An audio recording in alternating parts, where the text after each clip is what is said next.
Second, what I come to now, the reason why we are all here is this absolutely shameful and I would say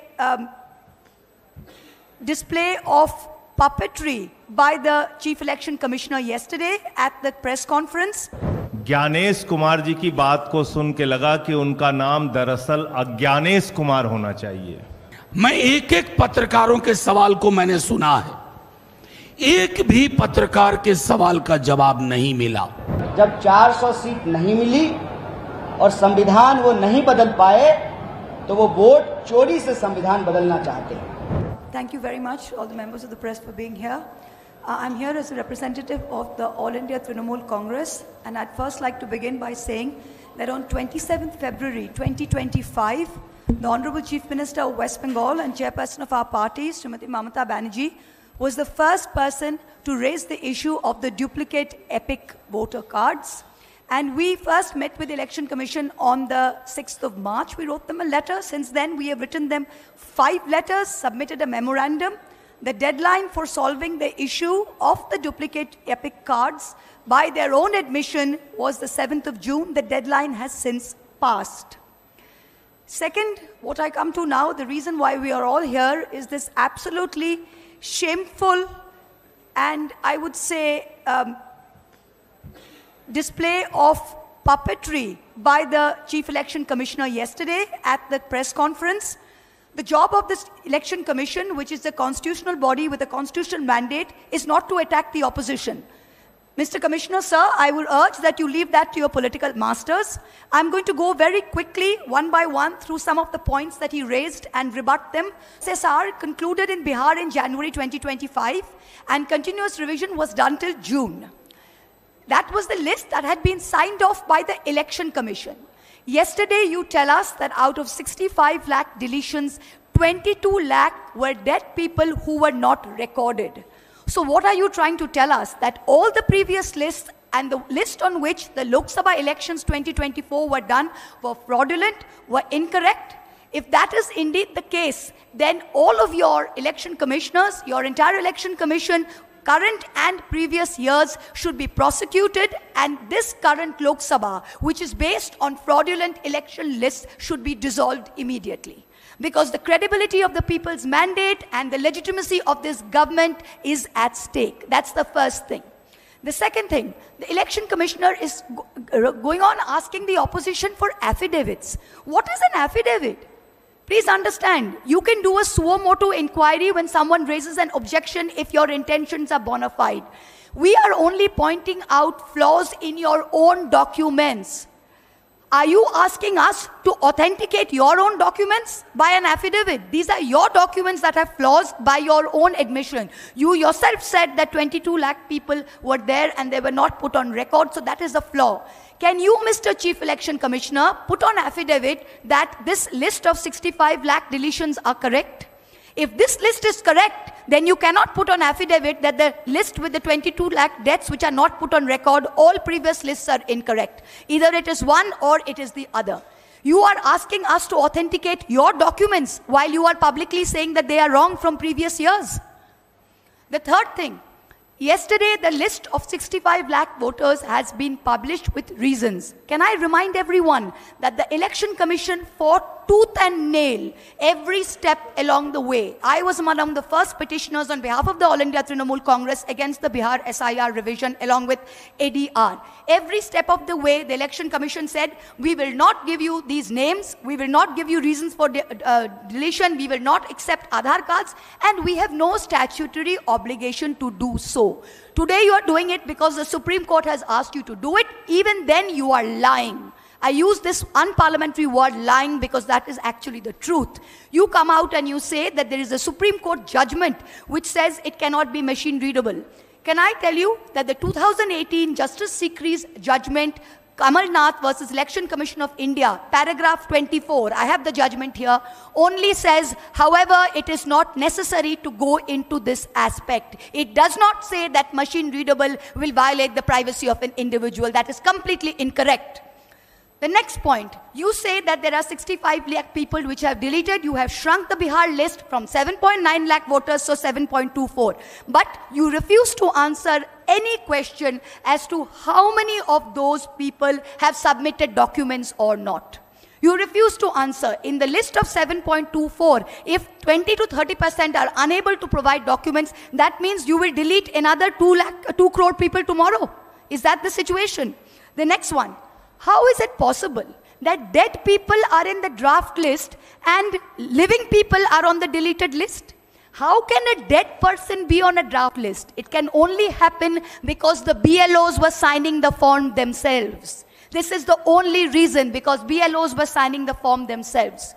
Yesterday, the CEC said out of 65 lakh voters, only 28,370 have filed claims and objections.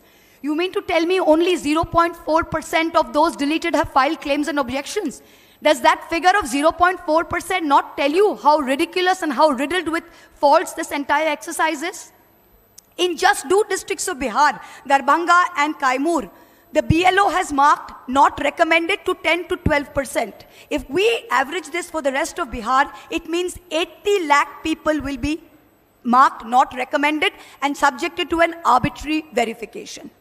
So based on all of these, we can go on till the cows come home. But can I tell you, based on just these 5 points yesterday that the CEC said, this is ludicrous. It is not the job of the Chief Election Commissioners to attack the opposition. Your job, sir, is to go into great detail as to what the valid queries raised by the opposition was. Thank you. कल चुनाव आयुक्त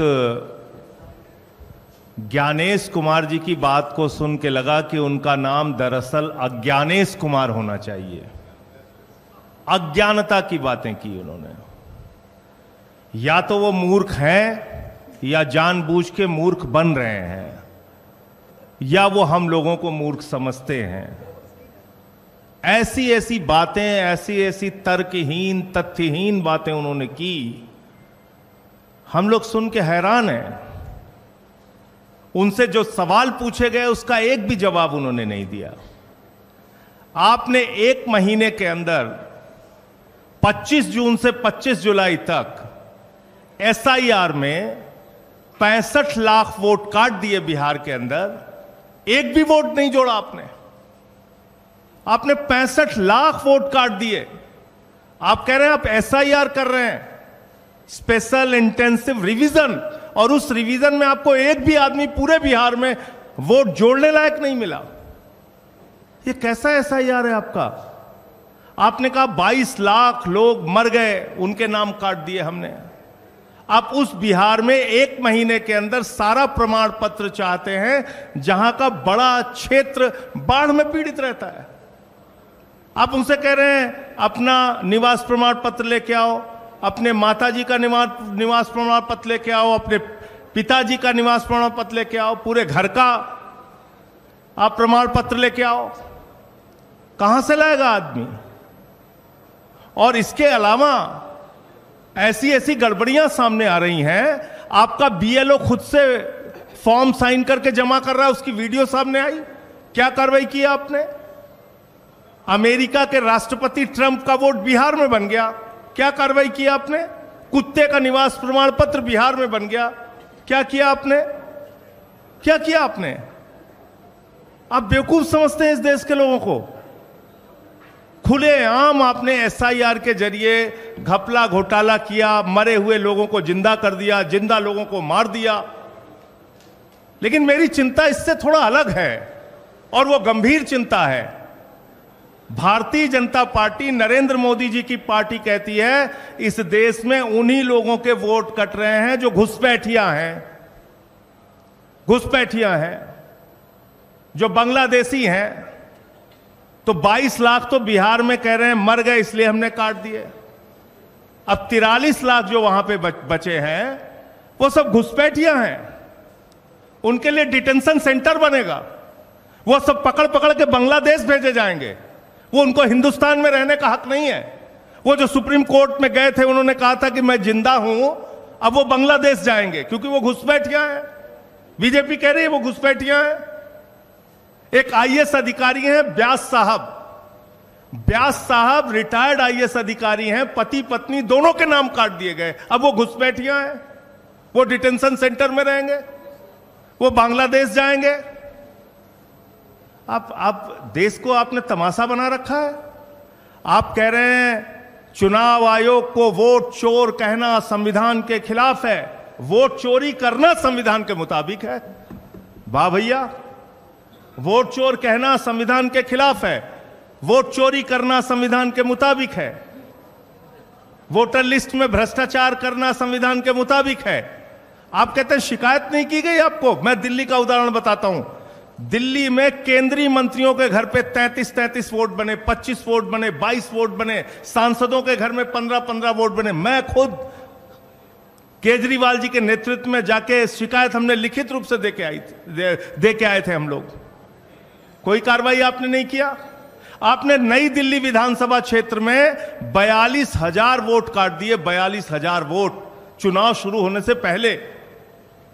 14 विधानसभाओं में Bharatiya Janata party के कार्यकर्ताओं ने हजारों vote कटवाने की एप्लीकेशन दी। ये सारी लिखित शिकायत, मिल के शिकायत, अनुरोध करके शिकायत, बार बार कह के शिकायत हम लोगों ने चुनाव आयोग में जाके की। आज तक कोई कार्रवाई आपने नहीं किया। समाजवादी पार्टी के रामगोपाल जी ने बताया, उन्होंने एफिडेविट पर शिकायत किया। महाराष्ट्र के अरविंद सावंत भाई ने बताया, और तमाम लोग, बंगाल में ममता जी ने बताया कि कैसे आपने फ्रॉड किया वहां पे। लेकिन आप कोई कार्रवाई नहीं करते। फिर कह रहे हैं कल की प्रेस कॉन्फ्रेंस से ज्यादा तो मुझे हंसी परसों का उनका चिट्ठी देख के आई। उनका जो लेटर आया सामने, उसका पॉइंट नंबर 7 में पढ़ रहा था। कहने लगे साहब गड़बड़ी हुई है, लेकिन राजनीतिक दलों ने हमें नहीं बताया कि गड़बड़ी हुई है। तो मैंने कहा ये तो वही किस्सा हो गया कि एक बदमाश थानेदार आया एक इलाके में, उस थानेदार ने अपने सिपाहियों के साथ मिलकर इलाके में डकैती डाल दी। तो फिर वो थानेदार पकड़ा गया। थानेदार जब पकड़ा गया तो थानेदार ने कहा कि साहब इस इलाके के लोगों ने बताया ही नहीं कि डकैती डालना गलत बात है, चोरी करना गलत बात है। भैया एसआईआर आपने शुरू की, वोटर लिस्ट ठीक करना आपका काम है। 2018 का सुप्रीम कोर्ट का जजमेंट है, वोटर लिस्ट ठीक करना सिर्फ और सिर्फ चुनाव आयोग की जिम्मेदारी है। आप विपक्षी दलों को धमका रहे हैं, कह रहे हैं कि ये संविधान के खिलाफ बोल रहे हैं। हम लोग संविधान बचाने की लड़ाई लड़ रहे हैं। मताधिकार एक ऐसा अधिकार है जो बाबा साहब डॉक्टर भीमराव अंबेडकर जी ने भारत के संविधान में दिया और कहा कि राष्ट्रपति के वोट की गिनती भी एक होगी और गांव में रहने वाले मजदूर के भी वोट की गिनती एक होगी। हम इसकी लड़ाई लड़ रहे हैं, हम इसके लिए काम कर रहे हैं। और ये वोटर लिस्ट की गड़बड़ी जानबूझ के आप कर रहे हैं। इसमें आपने कल अपने आप को एक्सपोज किया पूरे देश के सामने। आप कह रहे हैं महिलाओं की प्राइवेसी भंग हो जाती है। वोटर लिस्ट की जब वोट देने के लिए लाइनें लगी होती हैं महिलाओं की, मैंने तो महुआ जी से कहा कि इस बार जब वोट देने के लिए जाना तो किसी मीडिया वाले को अपनी वीडियो मत बनाने देना, क्योंकि आपकी प्राइवेसी भंग हो जाएगी उससे। भाई बताइए, आप पूरे देश का चुनाव दिखाते हैं, कश्मीर से लेकर कन्याकुमारी तक महिलाएं लाइन में लगी हैं, वो आप दिखाते हैं, उनका इंटरव्यू आप लेते हैं, वो आप दिखाते हैं। 45 दिन तक आपके खुद के नियम में आज भी लिखा हुआ है कि आप सीसीटीवी फुटेज देंगे, तब प्राइवेसी भंग नहीं होगी। तो इसलिए आपने सरासर झूठ बोला, सीना ठोक के कल झूठ बोला। चुनाव आयोग ने कल पूरे देश को यह बताने का काम किया कि वास्तव में उन्होंने भारतीय जनता पार्टी के साथ मिलकर चुनावी घोटाला किया है और चुनाव को प्रभावित करने का काम कई राज्यों में किया है। वही खेल आप बिहार में करने जा रहे हैं। दिल्ली में आपने खुलेआम ये सारा काम किया है। तो मैं सिर्फ इतना कहना चाहता हूं कि आप जांच से बचिए मत, जांच कराइए। जो तथ्य आपके सामने लाए गए हैं अब तक, जिन राज्यों के, अलग अलग राज्यों के तथ्य आपके सामने लाए गए हैं, जब तक आप इन सब की जांच नहीं कराते, आपकी निष्पक्षता पे आप कह रहे हैं ना हम समकक्ष हैं, न पक्ष न विपक्ष न समकक्ष।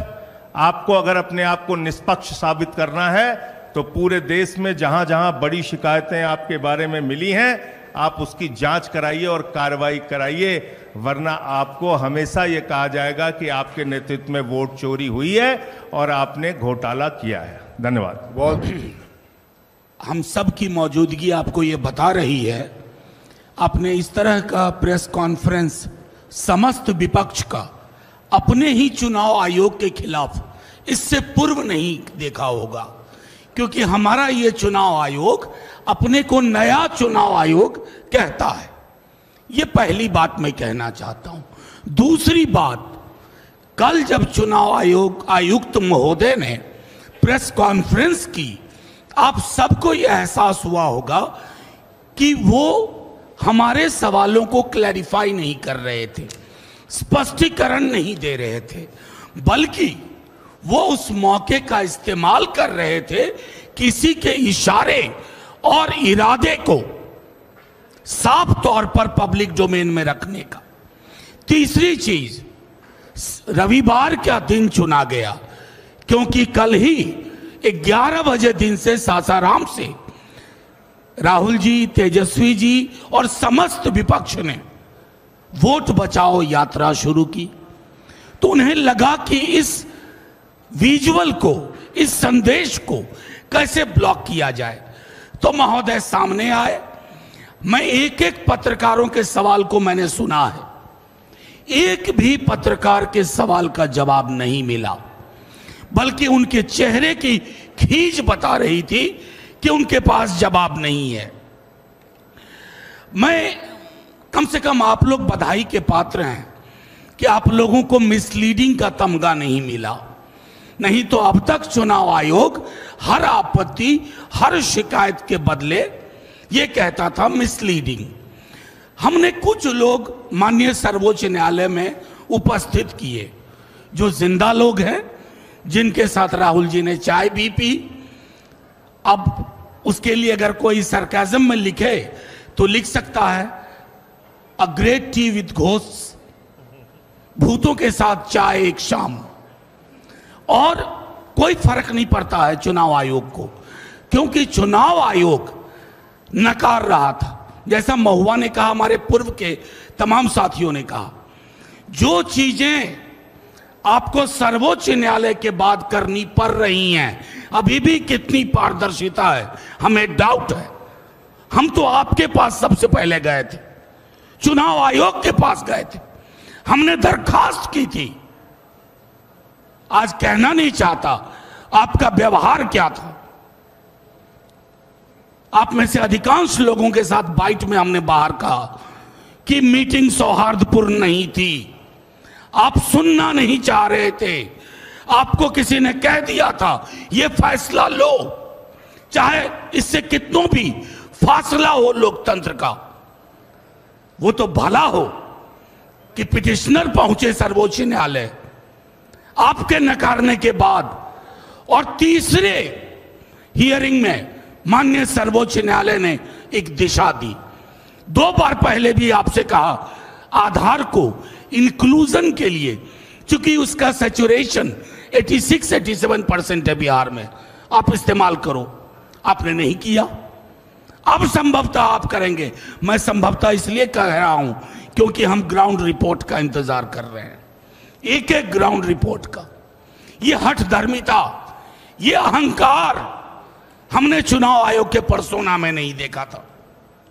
हमारी आपत्तियां, चाहे राहुल जी हों, तेजस्वी जी हों, अखिलेश जी हों, या मंच पे बैठे कोई लोग हों, दिल्ली का मामला हो, महाराष्ट्र का हो, हरियाणा का हो, हमारी शिकायत इसी किताब की ताकत से आती है। ये भारत का संविधान है।